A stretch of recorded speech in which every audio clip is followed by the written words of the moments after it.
সৰুপথাৰ ৰাজচক্ৰ বিষয়াৰ কাৰ্যালয়ত দুৰ্নীতি গৰাকীৰ অজ্ঞাতেই মাটিৰ নামজাৰি আনৰ নামত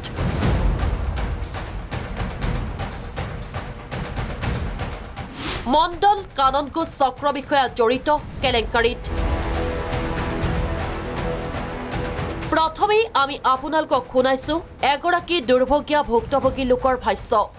ইজনৰ পৰা সিজনৰ পৰা কিন্তু আমি মেইন ৰাজহুৱাকে ধৰিছিলোঁ তেওঁ মানে মাটিটো নিজে ল'ম বুলি কৈ পেলাই পিছত গৈ পেলাই ইজনক মানে লগাই দিলে লগাই দিয়াৰ পিছত আপুনি উচিত পইচাটো পাব বুলি ক'লে লাষ্টত ৰেজিষ্ট্ৰেশ্যনো ল'লে তাৰপিছত পাৰ্মিশ্যনত তেওঁৰ ঘৈণীয়েকৰ নামো বলপূৰ্বক আপোনাক কথা মাতি বিক্ৰী কৰাইছিলে কিন্তু এতিয়া ডেৰ কথা নামজাৰিও দিগদাৰ কথা কৰি পেলালে ৰেজিষ্ট্ৰেশ্যনত তেতিয়া তাকতো দিগদাৰ কথা লিখাব খুজিলে মই ক'লোঁ বোলে আপুনি মোক সদায় একতাৰ নাম ল'লে এতিয়া ক'তে নাই তাৰপিছত লগে লগে একথা কৰি দিলে ৰেজিষ্ট্ৰেশ্যন যিদিনাখন কৰে সেইদিনাখন একথাই কৰিছে আকৌ এতিয়া মাটিডোখৰ পইচাও নিদিয়ে ডেৰ কথা লাগে বুলি পেলাই ভূমি কেলেংকাৰীৰ এক বৃহৎ তথ্য উদ্ঘাটন হৈছে গোলাঘাটৰ সৰুপথাৰ ৰাজচক্ৰ বিষয়াৰ কাৰ্যালয়ত চক্ৰ বিষয়া কাৰ্যালয়ৰ কেইজনমান চৰকাৰী বিষয়াৰূপী দালালে কৰি আহিছে দুৰ্নীতি টকাৰ লোভত গৰাকীৰ অজ্ঞাতেই মাটি নামজাৰি কৰে অন্য ব্যক্তিৰ নামত মানুহ আজি দুজন আহিব কালি দুজন আহিব ঘৰত সোমাব কি কয় হেৰি ন মাটিকেইটাখিনি দি দিব লাগিছিলে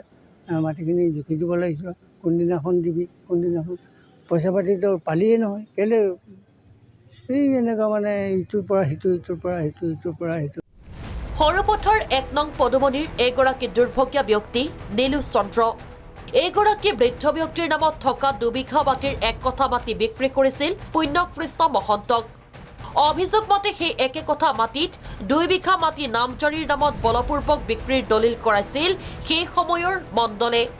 কিন্তু ইমানতেই ক্ষান্ত নাথাকি দুৰ্নীতিগ্ৰস্ত চক্ৰটোৱে নীলুচন্দ্ৰৰ বিক্ৰী কৰা এক কঠা মাটিৰ পৰিৱৰ্তে ক্ৰেতাৰ নামত নামজাৰি কৰিলে ১ কঠা ১০ লেচা মাটি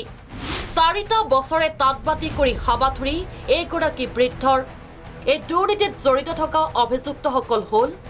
তদানীন্তন চক্ৰ বিষয়া জাভিদ আৰমান মণ্ডল কৃষ্ণ কমল ৰাজখোৱা কাননগো বিজিত শৰ্মা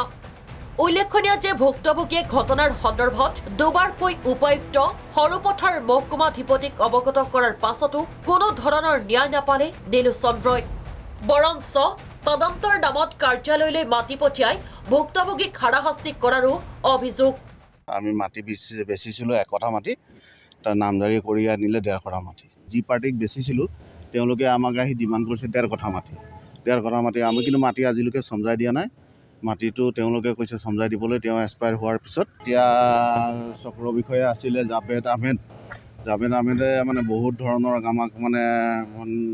ধৰক আপোনাক বহুত ধৰণৰ কথা ক'লে আৰু মণ্ডল আছিলে কৃষ্ণ কমল ৰাজখোৱা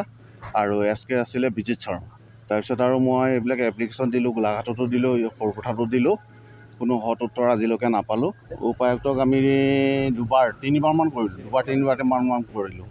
আজি এজনক ছাৰক সোধোঁ তাত আজি এজনে ক'লে অফিচত যাওক মোক মাজতে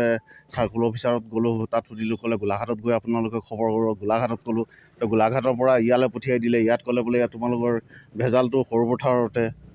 শুনো আহক সাংবাদিকৰ প্ৰশ্নৰ উত্তৰত কি ক'লে ৰাজচক্ৰ বিষয়াৰ কাৰ্যালয়ৰ কৰ্মচাৰীয়ে ছাৰক মই সুধি ল'ব লাগিব 1 মিনিট ৰ'ব সুধি মই চাৰে পাৰ্ণৰ ৰ'ব 1 মিনিট চাৰে পাৰ্মিশ্যন দিলে মই দি আছোঁ আপোনালোক বুজি পাইছোঁ গম পাইছোঁ 1 মিনিট মই ছাৰৰ পাৰ্মিশ্যনটো মই লৈ লওঁ মই কম আপোনালোকক কম ৰ'ব 1 মিনিট ছাৰৰ মই পাৰ্মিশ্যনটো ভিডিঅ' জাৰ্নেলিষ্ট কিৰণৰ সহযোগত গোলাঘাটৰ পৰা গিৰিন বৰাৰ প্ৰতিবেদন প্ৰাগ নিউজ